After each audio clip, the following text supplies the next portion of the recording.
Welcome everyone to the Knitting by the Sea podcast. My name is Lisa and I am Saratoga Knitting on Instagram and Ravelry, and I welcome you to my home.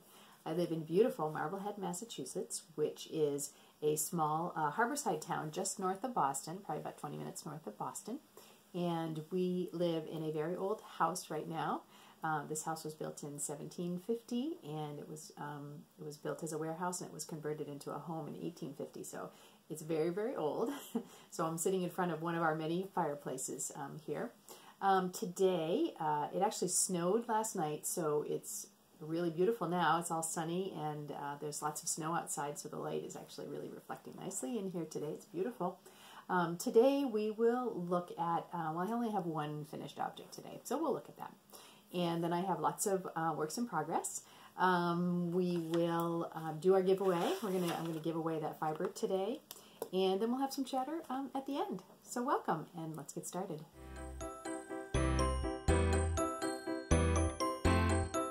Finished object. So today I have one. But first I wanted to mention that I'm actually wearing my Granito sweater. This is a pattern by Joji Locatelli, and I really enjoyed knitting this. It's a fingering weight sweater, of course, as you can see, and it's knit out of Knit Picks palette, and it just came out beautifully. The Knit Picks palette really blocks out just very, very nicely. I'm very, very happy. I'm very happy with it. It has a really nice little slip stitch detail on both sides, and also in the back. It has two little pockets on the front. I'm so happy with having finished it, and this was actually my first sweater finished for 2018. I started it way back in 2017, but it counts for sweater for this time around from 2018. So the actual finished object that I have is some spinning, and I finished the fiber that I was spinning up. I had split a bag of fiber that I had been gifted by my friend Miriam. And she gave me a bag of fiber at Rhinebeck, and I actually split it, and I kept half, and I sent half to Lucy, my partner in crime, for the Oloops Harry Potter knit-along swap that we did. And what I had said to Lucy was that I'm going to give, she's a new spinner, so I gave her half, and then I said I would keep half, and we would spin each of it, and then send the yarn that we produced. So I don't know if Lucy started hers or not, but that doesn't matter. There's no time limit on this. I just thought it was a fun thing to do, but I did finish mine. So what I used was wool from Miriam. So she is on the Constant Thread, and she has her own farm out in the New York State, and she raises sheep, and it's just they're just glorious. She has they're all named, of course, so you know where where your wool is coming from when you get it from her. So it was just really beautiful. Very, very, very, very beautiful wool, and it was dyed a really kind of lightish shades of blue and some gray color in there. And so since I only had half, so she gave me 4 ounces, I kept 2, but I really wanted to get as much yardage as I could out of this, and I think I had mentioned this last time. Oftentimes when I have a small amount of fiber and I want to get some mileage out of it, I'll take that fiber and I will then ply it with a commercial yarn, which is what I did this time. So Sophia and I, a few weeks back, went over to Salem to Circle of Stitches, and I found some beautiful Shibui Knits birch. So this is here, I kept the tag.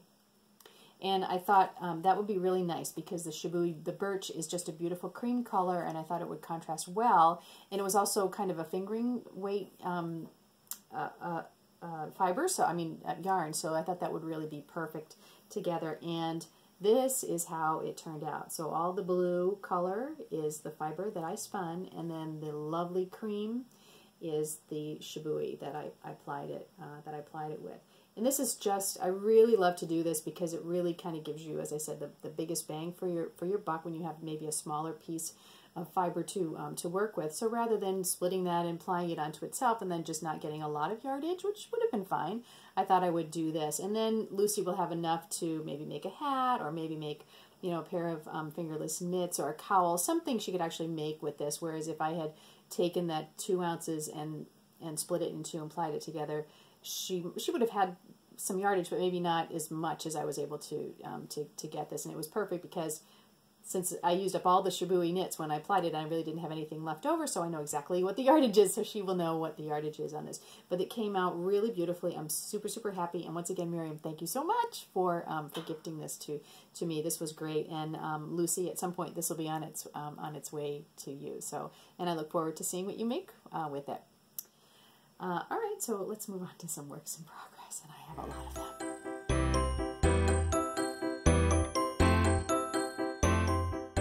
In progress. So as I had said, I have a few, but I'm working steadily on each of them, so that's okay. It's okay. The first one that I've kind of picked up. I started this back a while ago, but I've kind of been working on it on and off as I go, and I really actually like it. It's kind of it's a nice break from doing some more complicated knitting. I really enjoy it because it's knit out of worsted weight yarn. So let me tell you what it is. It's the Moon Glow by Jana Huck. And as I said, I've shown this to you before, and I'm now beyond the halfway point. It's a large shawl. So it has like two wings on it. They kind of curve around on each side. So this is where it started. And you do a certain number, I forget however many you do. You're doing a bunch of repeats with the three different colors that I've chosen. And it just increases right up until the middle part. As you can see, it gets bigger. And now I'm beyond that, and so now I'm starting the decreases. So this will decrease down to the same as the other side. And once that's done, this will be all set and ready to go. I really like this pattern. It is just beautiful. I love the contrast of using all the different colors. I like how it comes all the way down here, and then you still have this plain area here. It's really fascinating. I think it looks like the keys on a piano when you start out, and I just love it. And you can see all the three colors that I'm using. I'm using this lovely blue and a lovely kind of a maroon color, and then of course the light brown or the tan color. And I just love the way they're coming together on this. I'm using Barocco Ultra Alpaca on this, and I actually purchased this yarn from Carol at Foster Sheep Farm. I think the last time we were there, when Sophie and I went out, we visited Tracy, and we went to see Carol, and I bought this yarn from her. And it's just lovely. And as I said, it looks complicated, but it really isn't. And it's just something, once you figure out what you're doing, you have to keep track of your rows and where you are, but again, it's really not complicated at all. This is my TV knitting, and it really is just kind of comfort knitting. It's it's on the bigger size needles. I'm using worsted weight yarn, and I really love it. I will be sad to come to the end of this. I will have to choose another pattern that I can kind of pick up and work on that kind of gives me that comfort and joy. This is actually written for fingering weight yarn, so it's going to be very big, but that's perfect. It's going to be a perfect, great a wrap to kind of throw on the back of a chair and just have available to me. And I get up, it's cold in the morning, and I love it. It's squishy because you're doing all these different rows in here, so it's really stretchy and squishy and warm, and I'm very, very happy with it. I highly recommend this pattern. And again, that's the Moon Glow by Jana Huck. Okay, so that's that. Very happy with this. I want to kind of slow down because all of a sudden I'm like, oh, I'm on the way down again. So the next piece that I have been working on is my socks. I have a long commute into Boston, so I take the bus and then I take the T. So usually on the bus in the morning when I first get on, I usually knit on a pair of socks between here and Wonderland, the T station that I get on at. And so I have been working on the All Is Calm socks by Kay Jones, the Bakery Bears. Lovely, lovely socks. These were socks that she gifted, a pattern that she gifted to all the patrons on Christmas Eve, so we could use it if we wanted to for the Christmas Eve cast on, which is what I did. So I've been working on these since Christmas Eve. And oh no, this wasn't I haven't worked on these. She gave the pattern away on Christmas Eve, but this was not my Christmas Eve cast on. I had done the other socks for that, but I really like this. I already finished one. I should put it on the sock blocker, but I did not. I finished one. So in this pattern, of course, I always change it up. I'm doing it toe up, and I'm just doing the pattern on the front of the sock, not on the back of the sock. I use the Fish Slips Kiss Heel, which I really like. It always comes out really great, and it fits me very, very well. No holes. Really, I really like this. The yarn is Goosey Fibers from Caitlin. It's Whomping Willow. So this is the tag, and it is great. I love the colors, and it's actually very funny because the colors on this, I don't know if you can probably see this here on the back, but the colors are fantastic. I just love them. But you can see this red color. Well, when I'm knitting in the morning on the bus, I'm going through and I knit, and when I knit, I'm a English knitter, so I wrap my yarn around and I'm throwing with my right hand. But when I get to a point, sometimes when I'm wrapping it around, here's a good piece right here. I don't know if you can see that too well, but see that red? So in the morning, sometimes when I have this wrapped around my finger and it comes and I'm getting to that point, I'm working on it, I'm like, I look at it around my finger, I'm like, oh my gosh, did I cut myself? Because it's the exact color of blood. And I love it. I love it. It just gives me that little zing, like, oh, wait a minute. Did I hurt myself? I'm like, oh, no, that's just the yarn. And I love it. I just think that's such a cool thing. It just looks like it's been spattered. Is that weird of me? I don't know, but I'm just get a tickle out of that every single time I do it. I'm sure she didn't like choose it that way, but the color to me looks exactly as if I had, if I had cut my finger and it had bled onto the yarn, which is, it's awesome. So you have these little pops of red of course in it. So besides that, I love it. So now I'm on to the second sock. I've already done the heel on this one. So I'm working my way up the leg. I always fold them over, and when I do my socks, I fold them over by where the toe is, and so then I am going to knit the pattern just up to where the toe starts on the foot, and then from here down will be the rib, and so that's how I have my socks are exactly symmetrical. So you can see it more on this one, and that works out perfectly for me. So I'm very happy with that. I have to choose my next skein of yarn and my next pattern because I'll be done with these fairly quickly. But I'm really enjoying the pattern. It's really a nice. It's an easy pattern to memorize, so you don't have to refer to it after after doing the first few rounds. You really understand what it is. Beautiful pattern by Kay, exactly. So I love it very much so. My next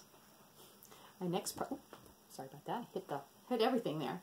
My next project is the NG sweater by Jennifer Steingass, which I am so in love with. So this is the sweater. You remember a couple of times back where I showed you where I cast it on, and I cast on way too many stitches, and so then I had to rip that out, start it over again, and I did, and that was beautiful. It was perfect. I've done everything. So here it is.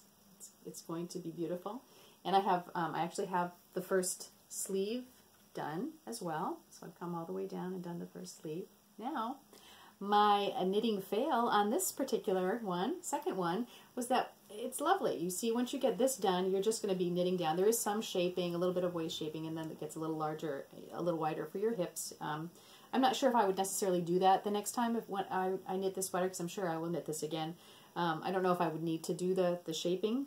That might have been what kind of messed me up. So when I was knitting this, and again, it's just knitting, but you really need to like listen to your common sense. I was knitting it and knitting it and knitting, and I thought I was following the pattern, and I got to a point where I was like, this looks like it might be getting a little bit long, but no, that's right. I know exactly where I am on the pattern. I'm going to keep on going. Wrong response to that little intuition niggle in your brain. Wrong response. So yeah, I just kept on going, got all the way down, did the ribbing, did the color work on the bottom, did the ribbing on the bottom. I'm like, okay, so now let me try this on, let me measure it. I'm like, it measured a little long, and I was like, I'm going to try it on. Yeah, it was way too long. It was on the way, it was probably about 4 inches too long. So, it was too much. It was like going towards the way of a tunic, and that really wasn't the look I was going for. I don't mind it. I wanted it kind of to hit, it's supposed to kind of hit around your hips, which would have been perfect. Mine was yeah, a little too long. I was just enjoying the knitting part of this way too much. So I should have listened to my intuition, and I didn't. So what I ended up doing, it really wasn't a big deal. I ended up just ripping out the bottom and going back and figuring out exactly where I needed to have the color work start so that I would have the right length. And again, it was probably about 4 inches or so. We'll just keep that between you and me. But once I did that, it was perfectly fine. And now I actually have the body. It's the right size. It's the right length. And I have one sleeve done. What is it about sleeves? Why do they take so long? I don't understand. I feel like the body of this just flew by. Doing the sleeve was like forever, and I'm just knitting. I'm just going around and some decreases, you know, and I get to the bottom here, but I just don't understand what it is. It's just got to be something psychological. It has to be psychological. And I know some people, you know, will do the sleeves first, which I certainly could do once I got to hit, rather than because you do this project and you're casting off, you're putting the stitches on hold for the sleeves, and I suppose you could just go ahead and knit the 2 sleeves and then come back down and do the body part. Certainly could do that, and I might the next time try that, because I have to do this. I still have to do the second sleeve, which of course I will. I've just kind of put it aside for a week or so, but I'm very happy with the way it came out. It fits really beautifully. It's not too long anymore. The arm length is perfect, and so I'm just going to have to finish up that second, and then I'll have a beautiful sweater. And as I mentioned before, once I steam this, once I block it and pull this out, I'm probably going to do some duplicate stitch or over stitching to kind of bring out to make the collar work look a little more even in places. Simply because, as I had mentioned, I use some hand spun, and hand spun inevitably, no matter what you do with hand spun, there's going to be some thicker and thinner parts of it. And there are some places where the yarn I was using was just a little too thin. It has kind of fallen behind the main color. And so I will do some duplicate stitch to go over those stitches and bring that color out so that it'll actually look perfect. I mean, it would be fine. It would be fine doing this. No one would come up to me and go, hey, I can't see that brown stitch here. What did you do over here? But just in the long run, it won't take me very much time either. So, and then I'll be happier. I'll be happier with it. Beautiful. Love the pattern. Again, it's ENGI by Jennifer Steingass. And again, thank you to Patricia P410 Knitography for gifting me this beautiful pattern. I have loved it. So that's that. So hopefully next time I podcast, this will be done. Maybe I'll be wearing it. We'll see. The last project I have been working on is really pretty exciting. I'm actually kind of excited, really excited about it. I'm going to grab it here. So I bought myself as a gift this year this book, the Japanese Knitting Stitch Bible, which is fantastic. It's unbelievable. It has all of these different Japanese stitches. It has the charts that go with them, and in the beginning it has it just tells you what all the different stitches are and explains what they are. Japanese knitting patterns are very different than Western knitting patterns. They really basically are just charts, and there's some numbers that go along with them, some wording that goes along with them, but the good thing is that they're exactly the same. So it's very consistent over every single pattern, where, Western patterns, sometimes there's charts, sometimes if you're doing something, it's actually kind of, it's actually written out instead of being in chart form. I actually love charts. I know there are some people that don't like charts, but I really like working from a chart, so that's why I'm like, these might be good for me to kind of figure out how to do it. And of course, our friend Yuki from Japan, when she came to spend the Rhinebeck weekend with us, she brought us lots of Japanese knitting magazines, and she brought us some lovely some patterns that she had printed out for us, which is so exciting. And I know I've shown you that this is another knitting magazine that she sent me over Christmas. So it's just beautiful. It has a bunch of like Fair Isle things in here, and Aran and cables. It's just really beautiful. And then I had another a message on Ravelry from a wonderful viewer. It was very nice. And she mentioned to me that she has done some Japanese patterns, and she actually had kind of put together a tutorial for herself. And she wanted to know if I would like to have her send it to me. And I said, of course, oh my gosh, that's fantastic. And so that was really great. She took a pattern and that she knit. I think she said she had knit it for her mom, and she broke it down for me. And she broke it down really for herself, but she just sent me the pattern. But she had a just an indication of what each of the symbols meant in a pattern, where you found your gauge, where you found the number of stitches that you need to cast on, how many stitches are in each row, how to read the stitch patterning. And it was so helpful. So between that little tutorial that she gave me, this book, and then Yuki had also sent me some patterns, and she had written out instructions, kind of the same thing, along the lines of this is what this is. It's always exactly the same in every single pattern. So she was super helpful. And then of course I had Sophia, so she could actually read, this is funny, this pattern I showed her this, and I was like, oh, Sophia, look, I have I know what the gauge is, so this means that this is Aran weight yarn. And she's looking at it, and she goes, yeah, Mom, she said the top of that, she goes, it would be Aran weight yarn, because the top of that, she said, every pattern in this magazine is knit with Aran weight. I was like, why did I ask you in the first place? She goes, yeah, it says Aran weight patterns. Well, but at least I did what I was supposed to. I knew what I was supposed to do. So I thought I would choose something fairly simple. And I figured, I'm participating in the Ravelinics this year. We have a separate group for OLoops partners. And so we have our Ravelinics group. And so I thought, when you do the Ravelinics, what you're supposed to do is cast on a project during the opening ceremonies, and then you have until the end of the Olympics, the closing ceremonies, basically, to cast off or finish up whatever the project, if you're weaving or spinning or something along those lines. So I thought, and it's supposed to be somewhat of a challenge because it's the Olympics, and the pattern or the task that you've chosen to do is in theory supposed to be something of a challenge. So I thought, here we go. This is a great time to get me to really dive in and try this. So what I thought I would do is I actually chose, forgot, there's the wrong, what page did it say? It's on page, it says page 21, so that's good. I think I can find it. So I thought I would find out something simple. So I decided to do this headband. So it's a cabled headband. I know people are like, oh, that doesn't look simple, but I haven't done this many crossing cables before. I've done lots of cable things, so I thought I would try this because it's really only 23 stitches across in Aran weight, so it's not overwhelming. And so basically, this is the pattern that I've had to interpret. So I have like all these little notes all over the place, but this is the pattern, this is the repeat. I needed to know how to do the cables, and what the cable symbols meant, which some of them are over here. Some of them I used the Stitch Bible to take a look at. And it was interesting because cables are crossed. All the cables are 6 by 6, so there's 3 and 3, and they cross over, they cross behind, whatever. So, but there's a purl stitch right in the middle, which I think is great. I can't remember if I've ever done that before. Usually cables, when I do them, are maybe 2 by 2. So usually that's just the 2 knit stitches going over, but this pattern asks you to do, you are crossing the 3 stitches, but you're putting a purl stitch in the middle of that cross. And it really stabilizes,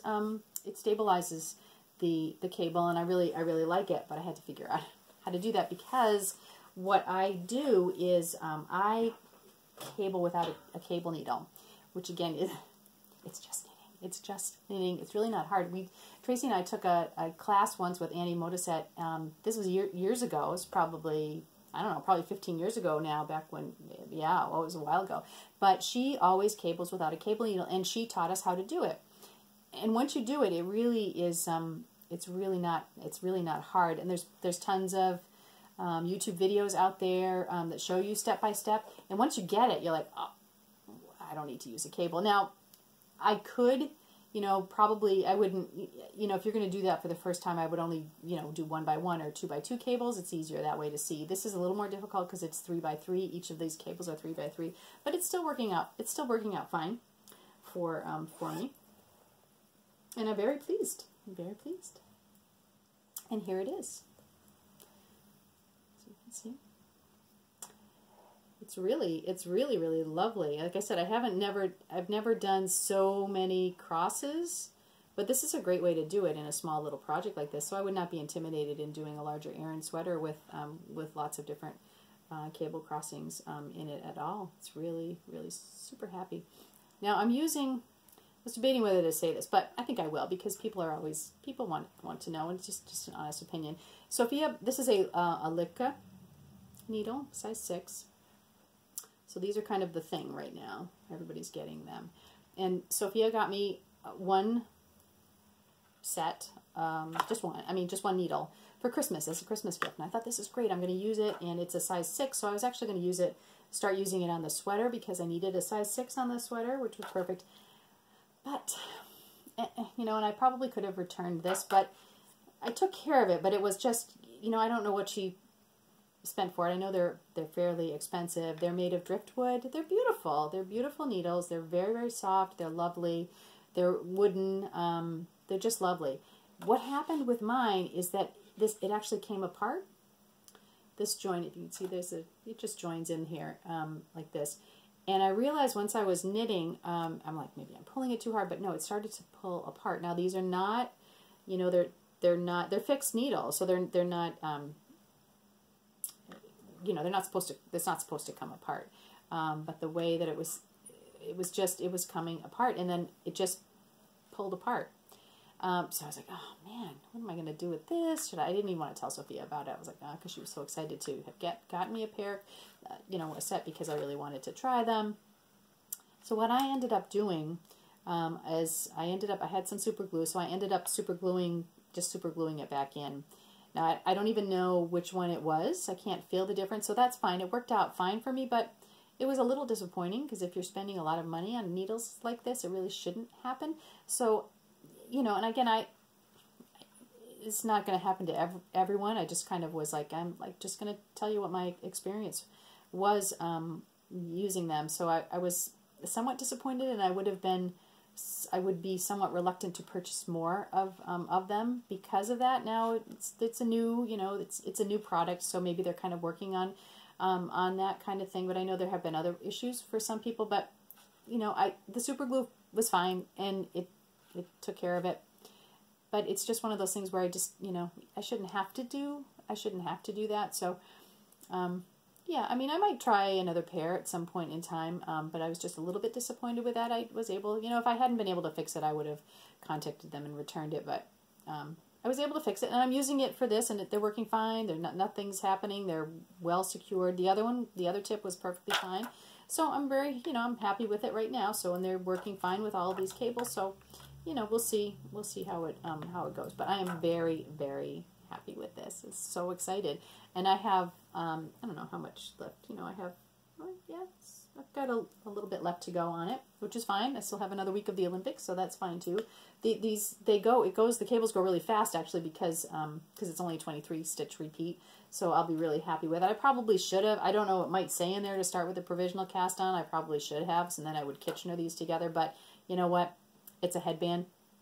I'm just going to sew the ends together and do it. If I was going to do it again, I would, you know, be more fancy and do a provisional cast on and do the Kitchener.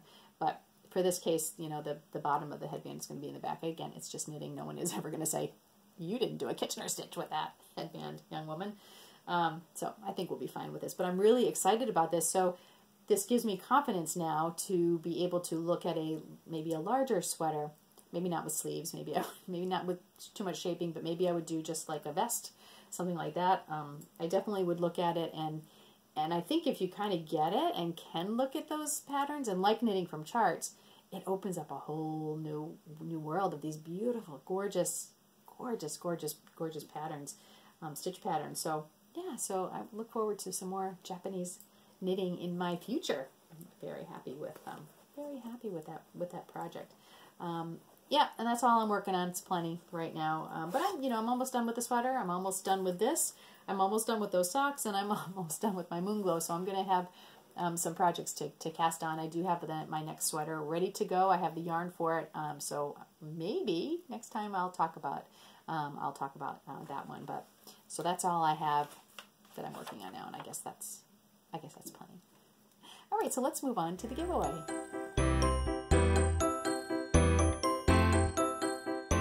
Giveaway. All right, if you remember, the last time I've mentioned, when I went to Rhinebeck and I ran into Miriam, and she is the constant thread, once again. And she gave me fiber for myself to spin, and then she also gave me some fiber to give away on the podcast to a lucky winner. So I set up a thread in the Ravelry group, the Knitting by the Sea podcast Ravelry group, and I just asked for folks to just come on there and just tell me what they love about spinning. And so this is the fiber here. Look at these beautiful colors, huh? This is awesome. And this is 1.5 ounces, and it is from the sheep Sal. And I have Sal's picture here. Here's Sal, and it is Sal's wool dyed, and with also mixed in with some local alpaca, some silk noil, and some Firestar sparkle. So it's a little bit sparkly. I don't know if you'll see it here, but it's sparkly in here. So, yeah. So this is it here. And so I just did a random number generator. There were 14. Well, actually, there were 14. There were 13 entries, but it was 14. So I did I was the first entry on the list, so I did a random number generator between 2 and 14, and the winner was number 4, and number 4 is Amy, Amos GW. And I know Amy. Amy, we met at the last Knit Local getaway, fiber getaway, when Tracy and I went last year. So that's really great. And Amy said that I really love the process of spindling, working with fiber, and seeing it flow into yarn. I like knowing it's a tradition passed down to friends and family. I also like seeing the change in color that occurs when twist is added to fiber. So that's lovely. So Amy, I will PM you and let you know that you are the winner of this lovely fiber, and I will get it into the mail to you probably next weekend. So that's great. Congratulations. Okay, so now let's move on to some chatter.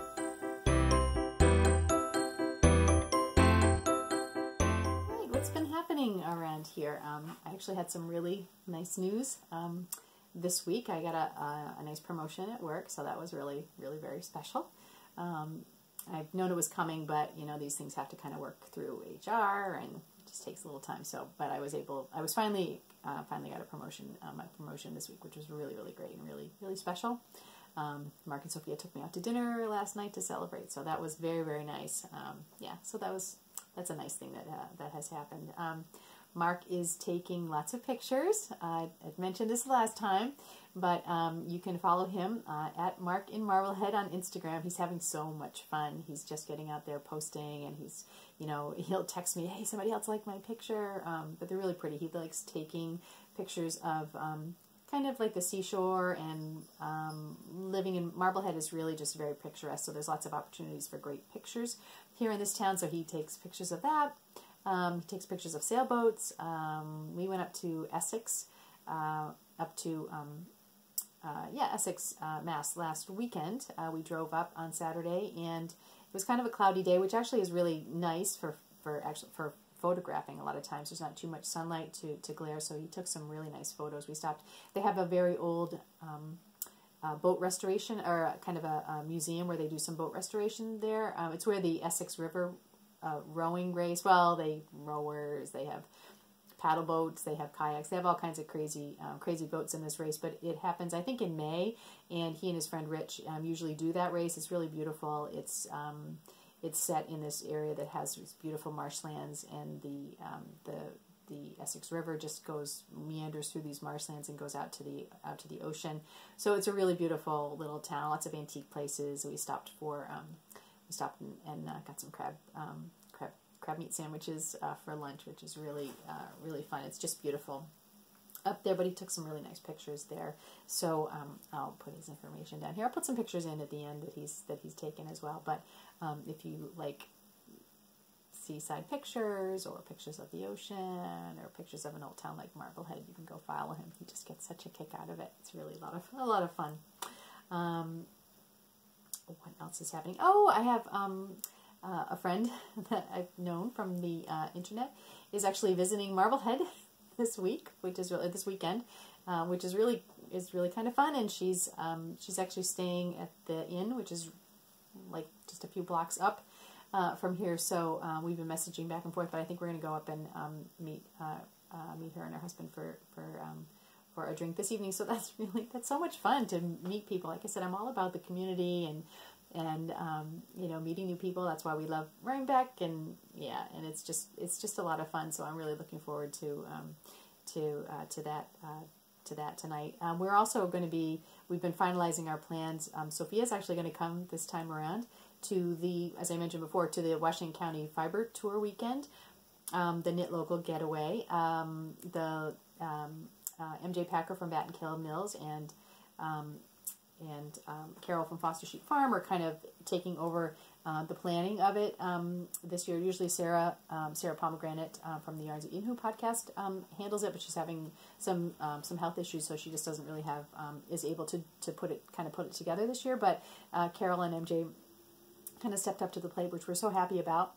So they put together the weekend again. We'll be staying at the same place, and I'm pretty sure that I've now gotten Sophia's friends Emma and Sarah to come along as well. So we're gonna have a great. That's at the end of April. So that'll be really fun. And then my husband and I are actually going to Florida for a week in April. So that'll be really nice. My in-laws are renting a condo in Venice, Florida, which I think is on the Gulf Coast. I think it is. And it's a new place for them. They usually go down for a month or so. Later in the winter. So they got it this year for April. So we'll be down. We're going to go down and visit them, which is great. So we have a place to stay, and we'll get some sun and just do some relaxing while they're down there. The biggest thing for me is, what am I going to be knitting while I'm there? So sad. That's all I'm like concerned about. I'm not concerned about what I'm going to bring, what I'm going to pack. I'm like, I have to make sure, because we're going from Friday we're going down on a Friday, and we won't be coming back until the following Sunday. So I need to have enough projects to knit on. I'm sure I'll have socks, and I'll probably have the second sweater. I don't think that's a pretty big sweater. That actually has cables on it as well. So I'll probably still have that to work on, and maybe I'll start another shawl pattern to do as well. It's very important. Make sure you have enough to take with you. So I'm actually really excited about that. We haven't been to Florida in a couple of years. Mark went down obviously a few weeks ago to visit his friend Rich, but it's not the same as going on a vacation together. So I'm really looking forward to that. The biggest thing that has happened this week, well, I guess the biggest thing is a promotion. I don't want to downplay that. That was really great. But I won some stuff again. People are like, why? How does this happen? But I had a message. I had a message from Maureen of the Victorian Studio podcast, and I just hadn't had a chance. She private messaged me, and I hadn't had a chance to watch her latest podcast. But she also hosted a year-long Harry Potter knit-along, and which was great. It was so much fun looking at all the projects. And I knit a hat, I think, at the beginning of that, and I actually won a prize from it, which is really fantastic. And this is the prize I won. Look at this. Isn't this gorgeous? This is, you can see her little card here from Owl Post from the Victorian Studio podcast. It's so cute. But this is Dream in Fiber. So it's Erica Luder, Dream in Fiber, and this is Super Wash Merino DK. And will you just look? It's called Charms. Look at this colorway. Is that awesome or what? I love it. I just love it. It's so amazing.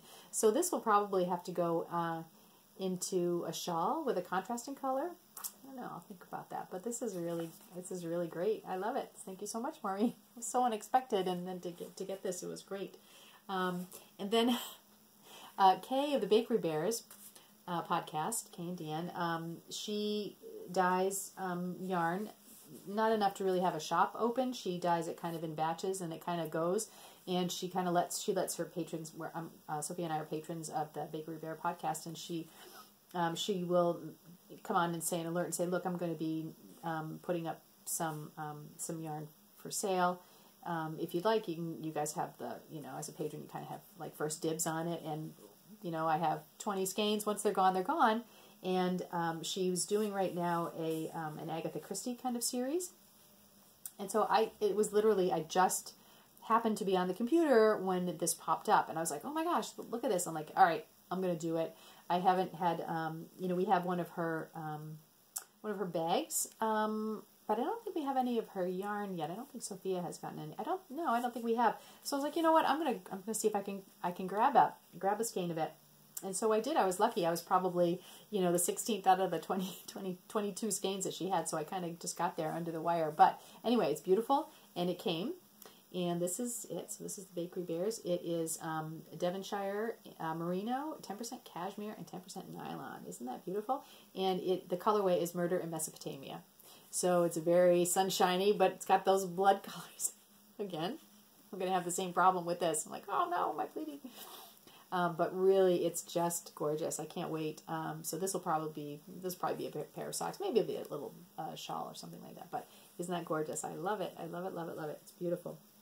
Well, and then the package came, and there were 2 skeins of yarn. I was like, whoa, I don't think I ordered 2. I'm like, I don't know what that is. So I came home and I opened it up, and Kay had put in a note, and she's like, Lisa, you actually, she actually won another skein of yarn. So I thought I would send it along with the one that you purchased, and that was from last year in 2017. The Bakery Bears hosted the Fog Along. So there were knitters knitting around the world, and so each of the knitting projects had a yardage attached to it, or a mileage attached to it. So you wanted to, and Dan would set it up so you could see each month how far the knitters had gotten around the world. And then we also had a group of runners or walkers, and we set that up on the Runkeeper app, and Dan put a group together, and it was the Fog Along, and we were exercising around the world. So every day that you exercise, you'd put in your mileage, and and it would add up. And I don't think that the runners actually got as far as the knitters, you can imagine. But it's really a great motivator. I found it was really fun to get motivated, because you're in this little group. Not little, there were a lot of people in it, but on the Runkeeper app, and you just post it every day, and people like it, and you just feel like, all right, I got to keep up my team's work. And this year, for 2018, we are doing the Climb Every Mountain. So this time, the same thing. We're using the same Runkeeper app on our phones, and you just set it up, and you log in when you've done your exercise for the day, and then it keeps track of it. So and your goal is to get 100 miles in each month. I don't think I've ever done that, but it's a motivator for me. And some weeks I'm on, some weeks I'm off, but I really try to, because it's like, if I do something, if I'm doing it, if I'm exercising at work or exercising here on the weekend, I get to code it in, and like, everybody's liking your run, and liking that you've done it, and it's really a good motivator for me, and I'm really just exercising for health, just to keep healthy. But it was great. So anyway, Erica Luder, once again, Dream and Fiber, had sent along some additional yarn prizes to Kay that she hadn't gotten when they did the original prize draw, and this one was designated to be for the runners in the Fog Along, and it was just so cute because they did it on a pop, and I just hadn't had a chance, a patrons only podcast, and I hadn't had a chance to look at it. It was back in January. I hadn't watched it yet. And Kay was like, "Oh, wait, that's not the pop, but I'm sure you just hadn't seen it yet." So I thought I would add it in, and it was just so cute. So here it is. So I won the second yarn. Ooh, it looks kind of purple. It's these beautiful shades of gray. It's just a beautiful gray. It is. This is Sparkle Sock, and it is. It's called Wisp. So yeah, it's not purple at all. It's a beautiful gray, like a foggy gray color, and there's lots of little sparkles in it. So this is beautiful. And Dan included. This is awesome. Included this little keychain, and it says, what's it say? I run for fun. So I have this now. So it was really cute, and thank you, Dan, for all the encouragement on there. It just it's great to have it keep us on track. with our exercise. So I was really excited about this. Again, that's so funny. It comes out purple and it's beautiful. It's this beautiful gray color. So I love this. So I have more sock yarn here to do. So that was really a lot of fun this week. And then at Christmas, Sophia had ordered me, and I think I had shown the picture, but she had ordered me a yarn bowl from blueroompottery.com. And it came in this week, and I'm really worried about actually holding it because I am, if you ask my husband, my daughter, I am notorious for breaking things. I break glasses, like wine glasses, drinking glasses, all the time. I don't know what it is. The family legend is that my grandmother also did the same thing. My father's mother, Grammy, the one that I talked about, that Sophia talked about in the Knitability article for the Bakery Bears, and the one who had that beautiful knitting bag that we still use. She also did the same thing. So it must be something in the genetics. But this is a beautiful pottery bowl, and it came, and I just love it. I kind of put it up on the display shelf right now, but I will use it when I start whatever my next project is going to be. Isn't that gorgeous? It's just beautiful. I love the color, and I just love it. I've always wanted one, and I've just never gotten one, and so now I have one. So I had all this wonderful, wonderful mail, and then the last thing that came, and I'm so excited about this. So Patricia of the Knitography videocast, here's her logo. So Knitography. She is on YouTube, so you can find her if you look up Knitography on YouTube. And she actually lives on this gorgeous, lovely little farm in Norway. She's originally from Texas, but she's lived in Norway for probably more than 20 years now. She has two children. Yeah, she has a daughter and a son, and her husband. And they live on this beautiful farm. She's a teacher, but they own some sheep, but the sheep right now are on a co-op farm where she goes and works. The sheep, she has to get special permission. I think it's a special breed of sheep that you have to get some special permission from the Norwegian government to actually be able to have them on your own land. There's certain requirements for fencing. There's just requirements for taking care of them, and you have to meet all of these different pieces of requirements in order to get the permit to actually have these particular sheep on your own farm. And so that's been her dream, and she is working towards doing that, and she's getting closer and closer to it.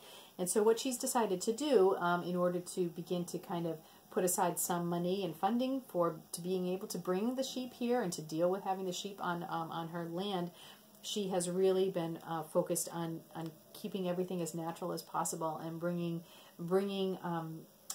items from her farm to the rest of the world. And what she has started to do, she obviously does the Selbu mittens from the Norwegian mittens. So she has put together these beautiful Selbu mitten, or any mitten, but mitten blockers. And these are from her farm. So these are from, I think it's birch. I think they're from birch trees, she said. And so this is trees. They have to thin out the trees every year. So this is something that is ongoing on their farm. So they have to thin out the trees, and so they're using the wood. So this is wood from her farm, and she has them made very specially for her with these are the Selbu mitten patterns. She has this very natural hemp hanger here, so you can put your blocker on and then hang them, so the mittens will actually dry. And she does all this by hand. She obviously doesn't cut them by hand; they're laser cut. But once she gets them back, she sands them down by hand. She has a relationship where the mill, where they actually are cutting the pieces, the wood for it. She sands them all by hand, and then there's a farmer at the farm next to her or down the road from her who keeps bees, and he has lots of beeswax, and so she has developed a rub to put on the wood. It has beeswax. It maybe has lavender in it. She has a bunch of different things, but she's kind of come up with her own concoction to actually put on the wood and make it soft, and it's just a lovely aroma to it. So she's begun to sell these. She also has the same wooden but in sock blockers as well. So I think these are just this kind of like two of the products that she's going to start to have available for folks, so that they're coming from the land, they're Norwegian, they're from her farm. She keeps it as natural as possible with everything, and this will help fund her to be bringing her actual sheep back to her own farm, where she can raise them there, and she'll be able to process the wool and hopefully be able to eventually sell yarn from her sheep. So I was very, very excited to get these, and they're just beautiful. So, you know, what does this mean? I have to knit some mittens right now. Mittens. I've never knit a pair of Selbo mittens or Norwegian knit mittens. But Claire of New Hampshire Knits is starting up her annual mitten knit along, which starts at the end of February. So that's right. That's going to be one of my next patterns. And I actually bought the Shine mitten pattern from Pia Kamaborn. So those are Swedish mittens, but that's perfectly fine for this knit along. So those are the mittens that I'm going to be knitting, and then I can use these as blockers to show you when I have finally finished them, and actually to block them and make them dry. So I'm I was so excited, Patricia, to get this in the mail. This was lovely, and I am going to treasure these. These are I just love having having them and knowing that they're from her farm and just made by hand. So I will treasure them. Yes, so that's great. So I think that's about it from here. Again, it's just a lovely afternoon. The sun keeps coming in and out, and everything is white because the snow fell last night. The snow isn't going to last for very long. We're moving into spring. I'm so excited. Oh my gosh, we're moving. I think we are scheduled to have at least 65 or 66 degrees Fahrenheit, I think on Tuesday, and maybe even a little higher. I mean, they're like, the weathermen are whispering kind of like we might break 70 on Wednesday or Thursday. So, I mean, 70 is shorts weather, t-shirt weather. So I don't think the snow is going to, it's already, I can see that it's already, a lot of it has melted already, but it's not going to be around for very long. But if we start to move into, I think it's going to go, it'll go back. I mean, we may have that little sliver of warmness, and then it will go back down. But I don't think we're going to get back down too cold. I think after that it's going to be in the 40s Fahrenheit. So that's really not too bad, not too shabby. You know, it's not the 20s, it's not the teens at all. But I think we're now kind of going back over the hump. We potentially could have one more snowstorm. Usually March is a little bit iffy here.